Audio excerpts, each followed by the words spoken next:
श्री हरिन पाठक जी।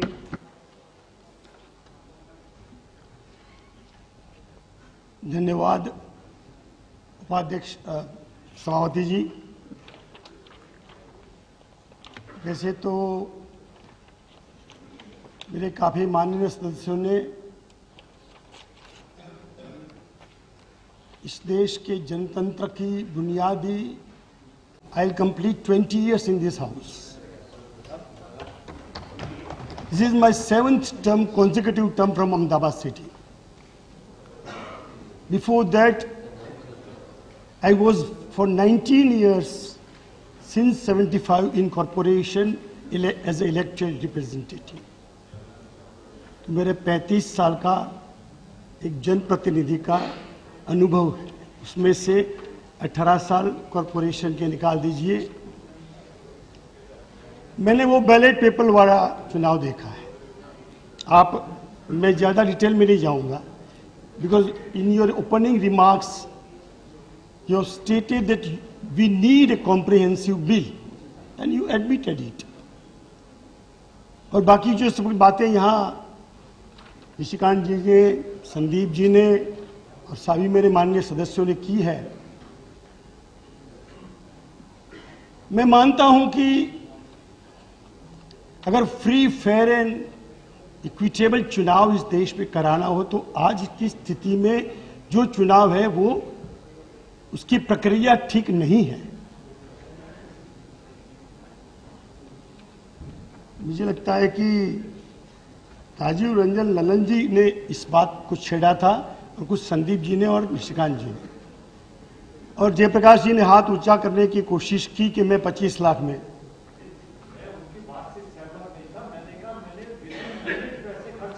हाँ, उस बात पे मगर हम सब ईमानदारी से सोचे तो 25 लाख में कभी लोकसभा का चुनाव कोई लड़ सकता नहीं है। अगर हम कहते हैं तो वो सही नहीं है। इसी सदन में आकर पहले ही दिन हमें संविधान का भंग करना हो तो फिर उसका रास्ता क्या है? सच्चाई हमारे सामने है। एक कॉरपोरेशन का चुनाव 25 लाख से ज्यादा रुपयों में लड़ा जाता है, बोर्ड का। मेरा पहला सुझाव होगा कि ये सारा चुनाव का जो खर्च है, अगर हम मसल्स पावर के साथ साथ मनी पावर को ले ले, पैसे की बोला उसको रोकना चाहते हैं तो ये सारा खर्च सरकार उठाए और उसके बाद हम पूरी निगरानी रखें कि कोई भी व्यक्ति उससे ज्यादा खर्च किसी भी मद में, किसी भी हेड में, किसी भी चालाकी से। इसलिए आपका वो अच्छा सुझाव है एपेलेट अथॉरिटी का, उसमें साथ साथ इलेक्शन कमीशन को भी और मजबूती हमें देनी पड़ेगी और वो पूरी निगरानी रखे कि उन्होंने एक्स्ट्रा किसी भी प्रकार से खर्च नहीं किया, तब ये फ्री एंड फेयर होगा। तो पहला मेरा सुझाव ये होगा कि इन 5 में से मैं समझता हूं मेरे अनुभव के आधार पर एक एपेलेट अथॉरिटी को छोड़ करके बाकी नोटिफिकेशन से भी हो सकता था। तो अब नेक्स्ट चुनाव आने से पहले आप कृपया एक कॉम्प्रिहेंसिव बिल लाइए जिसमें इस देश में आम आदमी चुनाव प्रक्रिया में हिस्सा ले सके। मैं आपको अपने कुछ अनुभव बताना चाहता हूं, वो सबके हैं। हम जब अपना नाम दर्ज कराने जाते हैं, फॉर्म नंबर 6 भरना पड़ता है। We want to fill a form number 6 to include our name. अब देखिए, इलेक्शन कमीशन की भी कुछ जिम्मेवारियां होनी चाहिए। अब मैंने फॉर्म नंबर 6 भर दिया, कॉर्पोरेशन में वोट डाला, विधानसभा में वोट डाला, पिछली लोकसभा में डाला। मैंने अपना घर बदला नहीं, मैं वहीं रहता हूं, वही आदमी हूं। अचानक मेरा नाम वोटर लिस्ट से गायब हो जाता है, जबकि मुझे अपना नाम कमी कराने के लिए फॉर्म नंबर 7 भरना पड़ेगा। मैंने नहीं भरा है और इस तरह से वोटर लिस्ट में एक एक असेंबली सेगमेंट्स में हजारों की संख्या में ईमानदार नेक वोटरों के नाम इलेक्शन रोल से कट जाते हैं। हमारे एक मंत्री जी यहां चुन करके आए, जोशी जी शायद, बिल्कुल, वो श्रीनाथ जी से एक वोट से चुनाव हारे। देखिए, पूरी सरकारें बदल जाती हैं। विधानसभा इस बार लोकसभा जीत करके आए। हमारे एक मित्र 1999 में बड़ौदा में 17 वोट से हारे, 96। और हमारी सरकार, देश की सरकार, अटल जी की सरकार एक वोट से इस सदन में हारी और देश पर चुनाव थोपा गया। हम जीत करके आए। मैं यहां राजनीतिक बात नहीं करना चाहता, तो मेरा दूसरा सुझाव यह है कि ये वोटर लिस्ट में अगर हम सबको जिम्मेवार मानते हैं, इतनी शिक्षा, हमारे शैलेंद्र जी ने कहा कि स्टिल वो people are not so educated. अभी इतने नहीं है कि आपने वो कलेक्टर की बाहर एक यादी रख दी, उस यादी को वो देख करेंगे, मतदार रोल को देखेंगे और फिर अपना नाम दर्ज करवाने जाएंगे। तो यहां पर भी रिस्पॉन्सिबिलिटी फिक्स होनी चाहिए कि अगर किसी का नाम कट जाता है चुनाव के दिन, वो अपना कार्ड लेकर, मैंने देखा है अपने 20 साल में, वो रोते रोते जाते हैं, हरिन भाई हमें वोट देना है कांग्रेस को। वो कहता है कांग्रेस को मुझे आपको देना है। मेरे पास पुराना कार्ड था, मैंने दिया था 2004 में, मैं वहीं रहता हूं, आज मेरा नाम नहीं है। Then who is responsible for this? उसको अपने अधिकारों से वंचित क्यों रखा जाता है? इस पर भी गंभीर सोच करके Moily ji, we must seriously think about it. If we claim that we want, and I'm proud to be Indian democracy, despite being some of the loopholes, that our election process is fair and free. साथ में तीसरा सुझाव होगा कि election commission की नियुक्तियां, मैं किसी व्यक्ति का नाम लेना नहीं चाहता, मगर मान लो किसी एक व्यक्ति के बारे में एक बहुत बड़ा प्रतिपक्ष 250-300 एमपी जिसको रिप्रेजेंट करता है, अगर उनके खिलाफ उनकी कोई शिकायत है और जिसके बाद वो शिकायत चीफ इलेक्शन कमीशन खुद करके जाता है कि ये व्यक्ति का चयन इस पद पर नहीं होना चाहिए, मैं आपको बड़ी विनम्रता के साथ कहता हूं, अगर वो बात मान ली जाती तो मैं नहीं मानता कि मैं वहां पर होता और आप यहां पर होते, आप वहीं बैठते, उतनी ही सीटें आपको मिलती जितनी सीट से आप विजय प्राप्त करके बैठे हो, कोई फर्क नहीं पड़ता। फर्क पड़ता है निष्ठा और नियति में। क्या फर्क पड़ता है हम उस आदमी को बदल देते? When we claim कि हम एक फ्री एंड फेयर इलेक्शन चाहते हैं, मेरे से आप सहमत होंगे, कोई फर्क नहीं पड़ता अगर किसी व्यक्ति को हम नहीं रखते।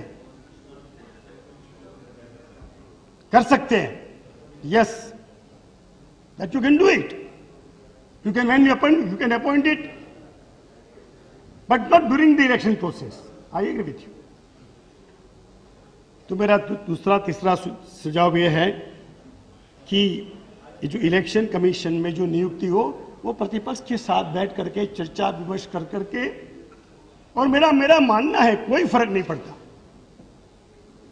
हमारे देश की जनता बहुत सयानी है। आज हम यहां बैठे हैं तो मैं ये नहीं कहूंगा कि ईवीएम के कारण बैठे हैं, नहीं, आप वहां के लिए लायक थे तो आप वहीं बैठे हैं। हो सकता है हमारी बात हम ठीक तरह से रख नहीं पाए जनता के सामने, इसलिए हम वहां यहां बैठे।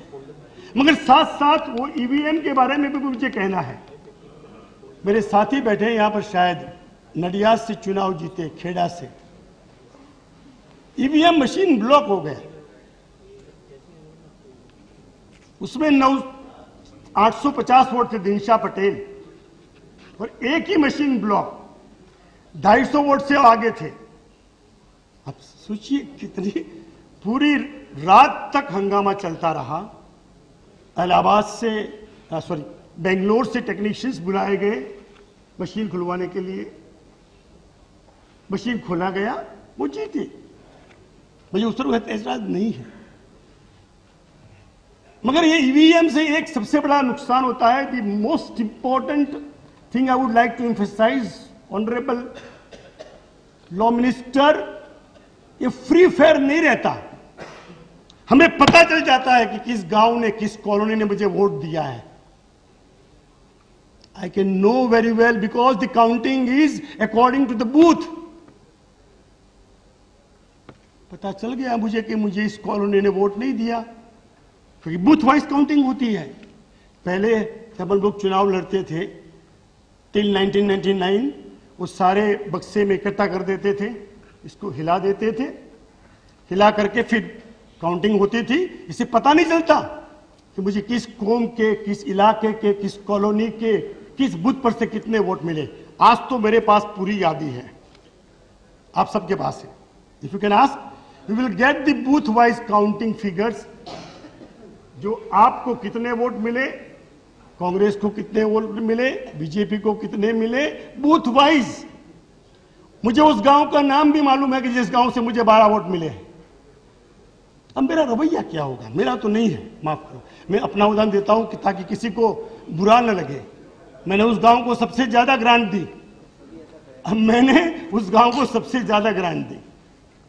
सभापति महोदया, नहीं मैं ये सिर्फ एक बात आपके सामने, don't try to divert the issue. बोलना ये चाहता हूं कि ये इसके कारण ये फ्री एंड फेयर नहीं रहता।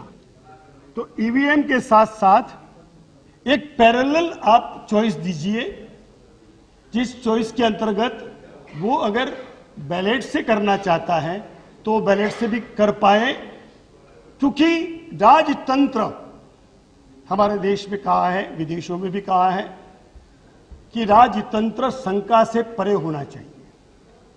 शासन, लोकतंत्र, प्रजातंत्र जनतंत्र की बुनियाद है। आजकल देखिए, और फिर ये आखिरी मेरा मुद्दा है, मुझे लगता था कि मेरा गला साथ नहीं देगा मगर दे दिया कुछ समय के लिए। वो एग्जिट पोल, ये एग्जिट पोल बंद किया आपने, अच्छा किया। 5-25 आदमियों से पोल करवाया जाए उससे, और वो पोल कैसे मैनेज होते वी नो। मैं उसमें ऐड करूंगा, वो मेरे शायद माननीय सदस्य तृणमूल कांग्रेस के थे, मेरे पहले बोलने, उन्होंने कहा ओपिनियन पोल को भी बैन करिए। ये वो 15 दिन पहले कर दीजिए। बैन का मतलब टोटल बैन, बट 15 दिन पहले उसको जो कहना है वो कह दे। आज तक कभी कोई ओपिनियन पोल, एग्जिट पोल सही नहीं निकला। तो एग्जिट पोल के साथ साथ ओपिनियन पोल करें, मैं उसका समर्थन करता हूं। मीडिया के बगैर इस देश का चौथा पिलर है, मीडिया का मैं बहुत आभारी हूं, मगर वो ज्यादा जब उनके पास पावर आ जाती है। मैं एक बार हंस रहा था, दैट वाज 1999, और मेरा जुलूस निकलने की तैयारी थी और मैं टीवी पर देख रहा था। तो किसी ने मुझे फोन किया, अरे अरेन भाई आप तो लूज कर रहे हो, चर्चा हो रही है, debate during the election day, counting day, और उन्होंने मेरे सारी गलतियां बता दी कि मैं क्यों हार गया, जबकि मैं 80,000 वोटों से जीत रहा था। और मैं नहीं, मत विस्तार में नहीं गए, पाठक जी ने काम नहीं किया, जनता ने बता दिया उनको, अरे मेरा जुलूस निकल रहा है भाई। माननीय विवेचक श्री, आप बहुत बड़े, मेरा जुलूस निकल रहा है। इस बार भी because of this voting machine and booth wise counting, होता क्या है कि पूरा एक राउंड कंप्लीट नहीं होता तब तक उसका अंदाजा नहीं लगता है। किसी एक विधानसभा क्षेत्र में मैं 15,000 वोट से पीछे हूं, बाकी 6 में आगे हूं, वो 18,000 वोट आगे हूं, तो मैं 3,000 वोट आगे हूं पहले राउंड में, वो 15 बता देंगे। तो इसमें भी सुधार की आवश्यकता है। In the and I would conclude by saying these 5 important points. Please incorporate in your bill the next time when you come with the comprehensive bill. एक तो चुनावी खर्च सरकार करे और कड़ी नजर रखो, ये पैसे वाले चुनाव लड़ सके, सिर्फ पैसे वाले जीते। हम सारे रास्ते सबको मालूम है, अभी मेरे एक मित्र मेरे पास बैठे थे, और सारे रास्ते मकद्दर करते हैं। इलेक्शन कमीशन को गुमराह करने के सारे रास्ते नए पुराने लोगों को आता है किसी और के नाम से। तो इलेक्शन कमीशन के साथ दोबारा एक बैठक हो,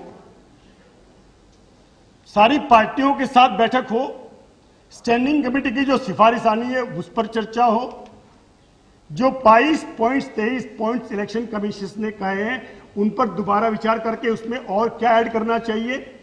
समय की कमी और रिपीटेशन न हो, इसके कारण में ज्यादा न कहते हुए ये 5 बात पर सरकार से अनुरोध करूंगा कि आने वाले समय में इस देश में अगर हम फ्री, फेयर एंड इक्विटेबल चुनाव चाहते हैं तो आप एक कॉम्प्रिहेंसिव, इस निशिकांत झा ने शुरुआत में ठीक कहा, वो आपकी जो हिंदी जो कहावत थी ना, खोदा पहाड़ चुहा निकला, कुछ है नहीं इसमें।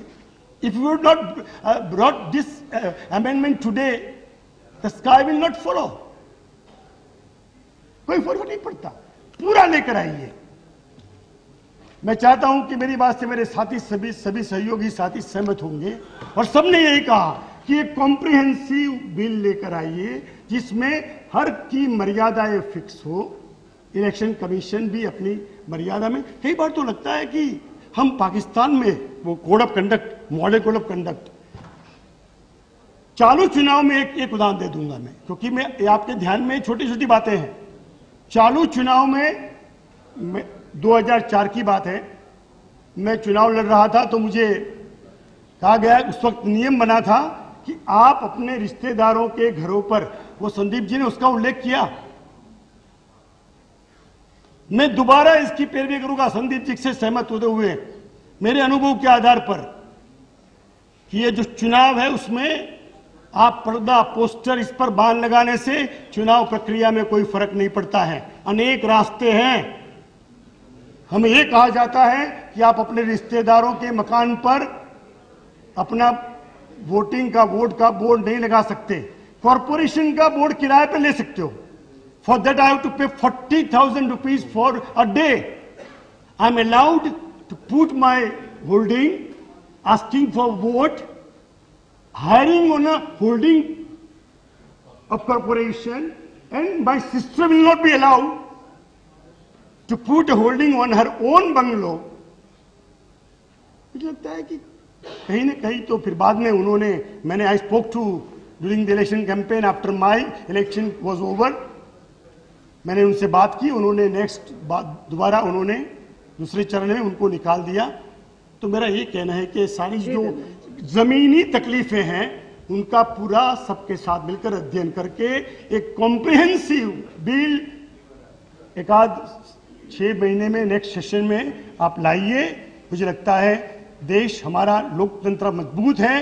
ये पहला देश है जिस देश में सत्ता का परिवर्तन खून की नदियां बहाए बगैर होता है। हम सब मिल करके सत्ता में हार जीत को पचा सकते हैं। हम सब मिल करके इस देश की लोकतंत्र को मजबूत बना सकते हैं। जरूरत है सिर्फ पॉलिटिकल विल की, और इस विल के साथ अगर हम काम करेंगे तो इस देश में चुनाव और बढ़िया ढंग से कंडक्ट किए जाएंगे। इसी शब्दों के साथ ये जो 5 आपने पॉइंट्स रखे हैं उसका मैं समर्थन करता हूँ। धन्यवाद।